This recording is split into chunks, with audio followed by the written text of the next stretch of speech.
Alright, now when we talk about Motorola smartphones under rupees 20,000, the good parts are always stock Android and a good pair of cameras along with support for 5G. But one thing that always stands out as a big con or a compromising factor is the fact that the design is always very lackluster or very boring. Well, with the Moto G71, Motorola has corrected that one part as well. The Moto G71 comes with a very attractive design, a lot of features that are pretty good for the price. But the big question still remains, is it the best phone under rupees 20,000 for you? Well, that's what this video is all about. This is Varun from Guiding Tech, and in today's video, I'll be talking about the Moto G71 in depth, and we'll be saying whether the G71 is the perfect phone for you or not.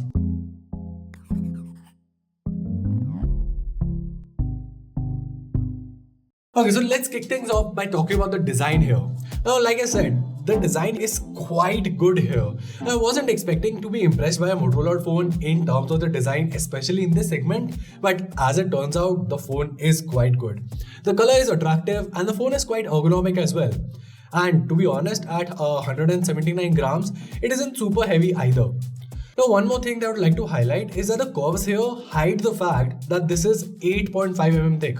So that's really good. Also, you get the fingerprint scanner inside the Motorola logo on the back. Now, personally, I don't mind it. It's faster and far more reliable than in-display ones anyway, and my index finger just rests perfectly on this.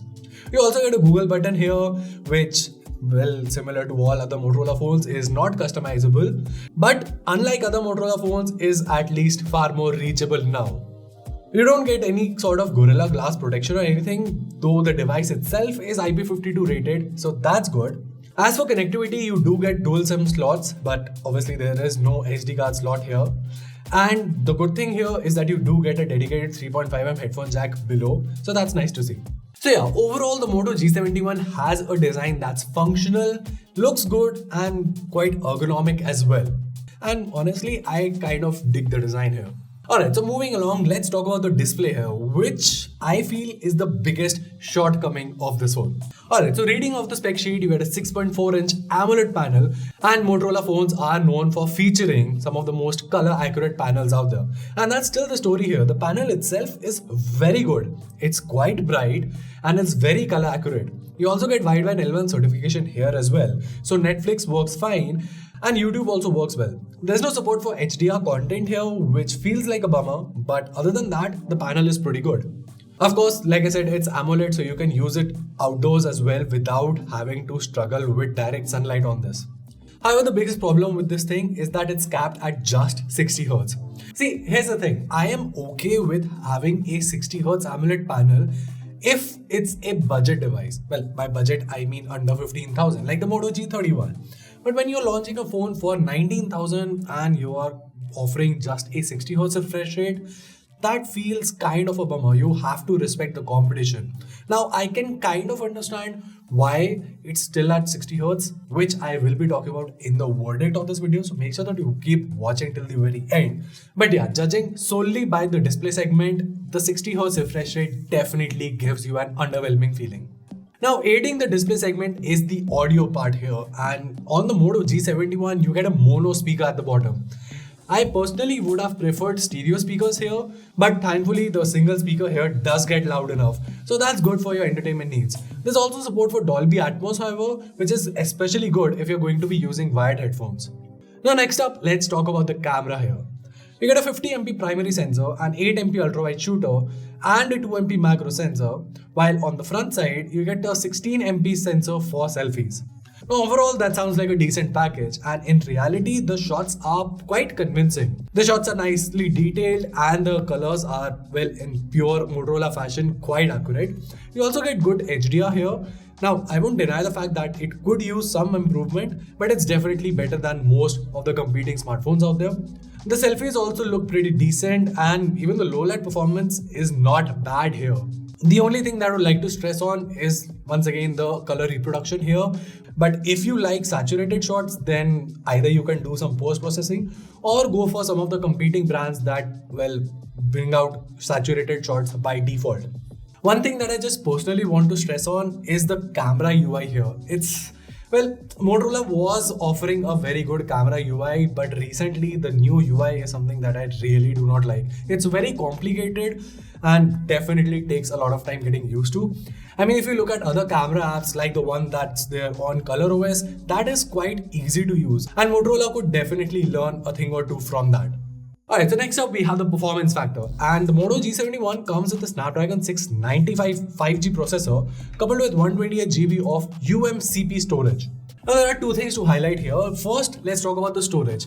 Now UMCP is what Motorola claims to be as fast as your UFS 2.2 storage, and when I double checked with them about this, they said, see, the storage speeds are the same. The only reason why they're using UMCP storage is because of the chip shortage factor.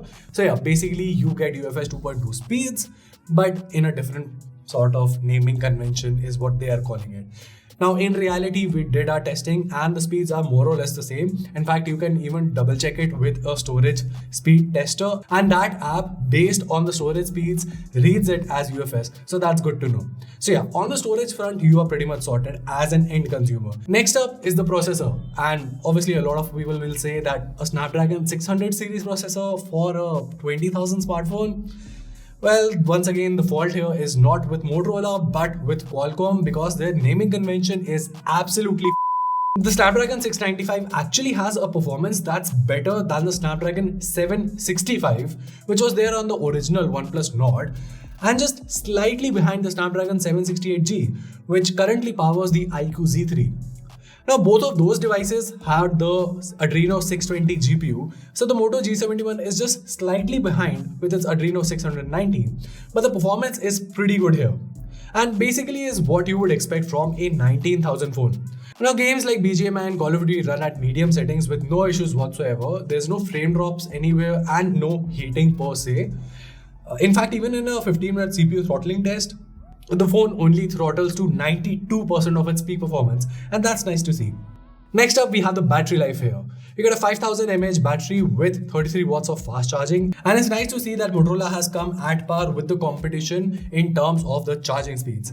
I just wish they did it with the display as well, but yeah, I mean, you get the point. See, 5000 mAh with the Snapdragon 695 processor and AMOLED panel that, if you're going to be using with dark mode on, is basically a package that can easily last you 1.5 days of heavy usage, and if you're a medium or light user, then 2 days, no issues whatsoever. And when you want to charge it, 33 watts fast charging is pretty good. Alright, so before wrapping things up, it's a Motorola device review, and this video will not be complete without talking about the software segment. Now, I know there are fans of Realme UI, MIUI, ColorOS, and all those different custom skins. Personally, I am a fan of stock Android. I just love the cleanliness, the neatness of the things. It's just far more refined that way. And obviously, there is zero bloatware here. It's not like you have to uninstall things. It's zero bloatware. You also get zero ads here. The only factors here are the Motorola actions that are pretty useful. So that's nice to have.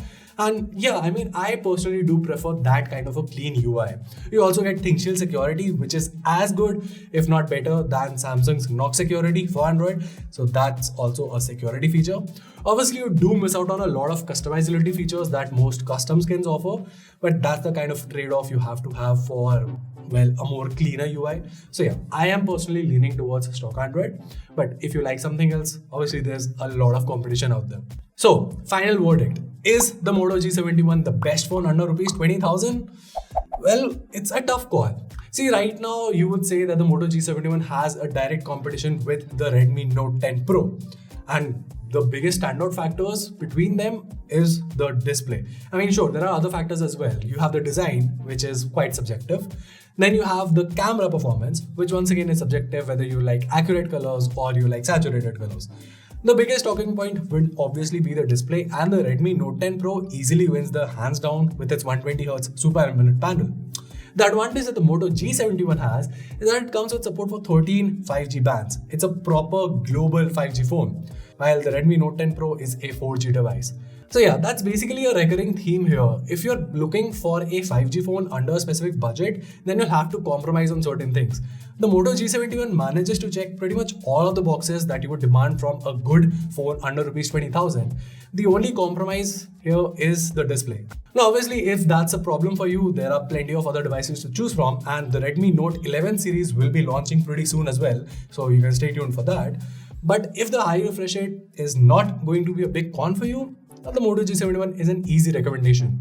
And well, that was it. Now a lot of folks have been asking us to compare the Moto G71 with the OnePlus Nord CE as well. And if you are one of those who would like to know about when that video goes live, make sure to comment down below and subscribe to our channel for whenever that video goes live. Till then, this is Varun from GTR, and I'll see you in the next one.